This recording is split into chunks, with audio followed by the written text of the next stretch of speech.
I have a secret to tell you about this video clip. Here's your downsizing pro tip of the day. Just because you go somewhere and somebody gives you a water bottle or a coffee cup doesn't mean you have to bring it home and put it in your cupboard. You can't imagine when I clean people's houses out or help someone downsize how much of this crap they've got in their kitchen cabinets because they thought they were given it, they should go home and put it in their cupboard. If it's not something you're going to use or something you want, put it in the donation bag. Don't clog up your cabinets with stuff that somebody else gave you, especially if it's not something you're going to use.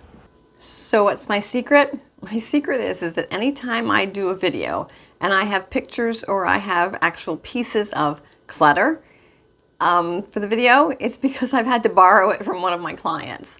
I am not a minimalist by any stretch of the imagination, but I practice what I preach, and I don't keep this stuff around my house. I just don't have it. I find that clutter kind of weighs you down mentally. Plus, the more clutter you have in your house, the harder it is for you to actually find the stuff that you're looking for. So whenever you see one of those videos, know that that's something I took from one of my clients' houses, and it's not from mine.